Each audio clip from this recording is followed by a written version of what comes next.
It has been said that space is the final frontier. Actually, now that we've entered into space, it might be said that death is the final frontier. Hi, this is Barry Phillips with 2-Minute Torah, day 1 of Acharei Mot, after the death. We are in Leviticus, Vayikra, chapter 16 and verse 1.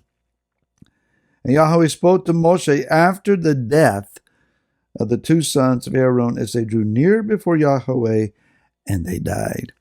Now, I know that Monday morning is not necessarily the best time to be talking about the enlightening, encouraging, uplifting subject of death. But here we are.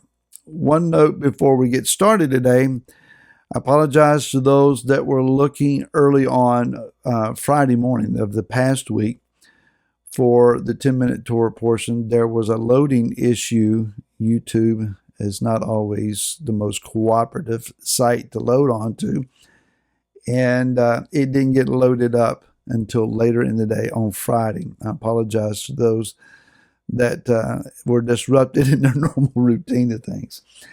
That being said, chapter 16 Leviticus talks about initially after the death of Nadav and Abihu. So let's ask the question, exactly what is death?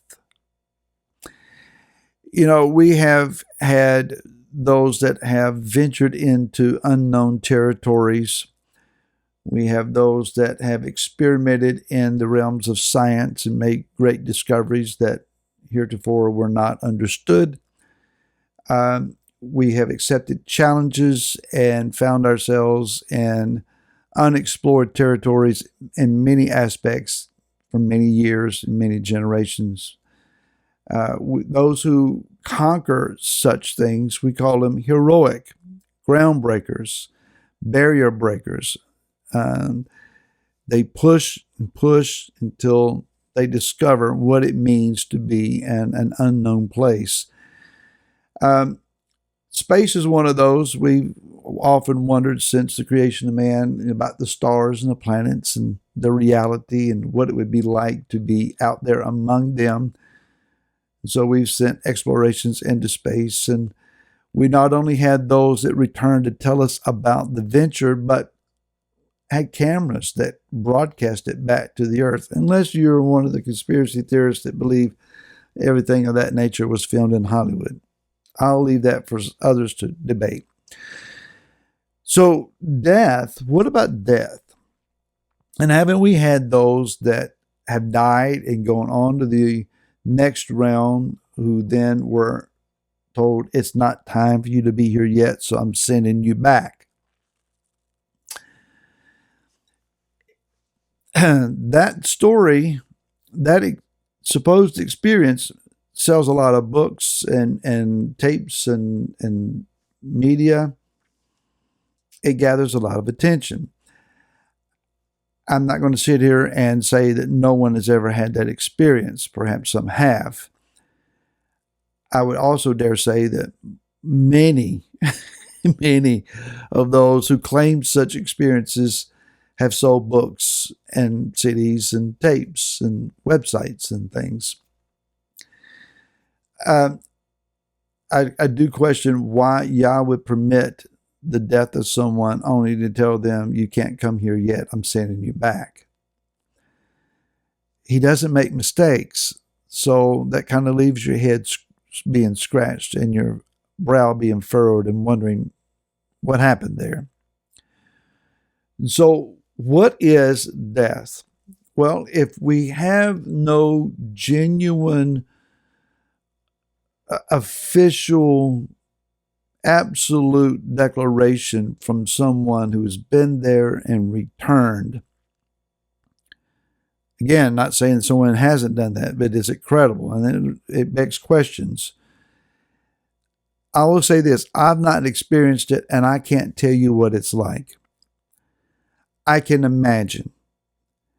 When my dad passed away some years ago, in my imagination, I know where he died at. I can take you to a place and it's within 100 yards or so of this stretch of road that evidently he left his body, and the automobile he was in ventured off the road without any correction attempts and so forth, and had a crash. The body experienced the crash. I don't believe my dad, he himself, was in that body when that took place. I believe he is already gone. But again, I can only imagine. That being said, are there those that have touched that realm and given us credible witness? And the answer is scripturally, yes. Yes, there have. There have been those that have seen. For example, Moshe was shown the tabernacle in the heavenlies and told to recreate the model of what he saw in the heavenlies in exact formation on the earth. And he was given exhaustive details and blueprints to follow to create that. Isaiah, Yeshayahu, in chapter number 6 of his writing, he said, in the year that King Uzziah died, I saw Yahweh. He was high and lifted up in his train. The overflow of his garments, it filled the Hekel, or the temple. So, he was given a momentary vision state of entering into the spirit realm, and he saw things. Rav Shaul, the Apostle Paul, says concerning his own testimony about 14 years ago, whether in the body or out of the body, I don't really know. But he saw and he heard things that were not lawful for him to replicate in speech on the earth. But he reiterated again, I don't know whether it was in this body or out of this body. Evidently, he was in a spiritual dimension flux area that he couldn't tell exactly where the body was. In Acts chapter 10, Shimon Kepha, Simon Peter, he is davening.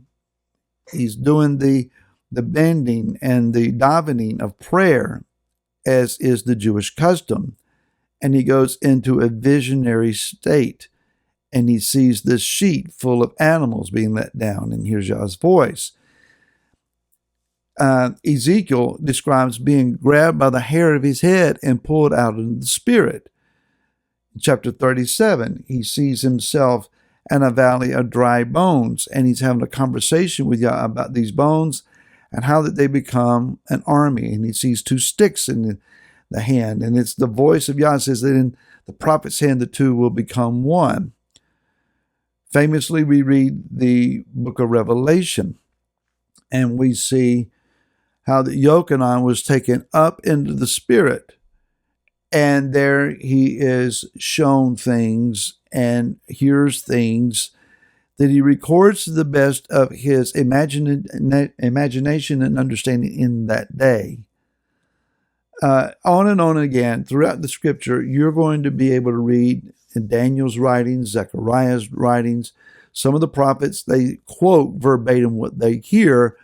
Others are given visuals as well as what they're hearing, and they describe to the best of their understanding what it is that they're seeing. But if it's things that they've never seen before, how do they describe what they've never seen before? And they communicate that to us to the best of their understanding. Could it be then that while these individuals have entered into a spirit realm state of being momentarily and capture for us as best as they can describe and written it down for us to read and try to understand? They saw, they entered in, but they returned to this realm. Could it be that what death really is to enter into that spiritual realm, but on a permanent basis? That you're seeing the wonderful things that they see, you're experiencing the light and the glory of the Most High that they describe, and things that are more mysterious than we can possibly perceive and understand are being revealed to them on a consistent basis. Therefore, fear of death is not something that we should employ. but rather we should be prepared for it. More on this tomorrow. To this, shalom.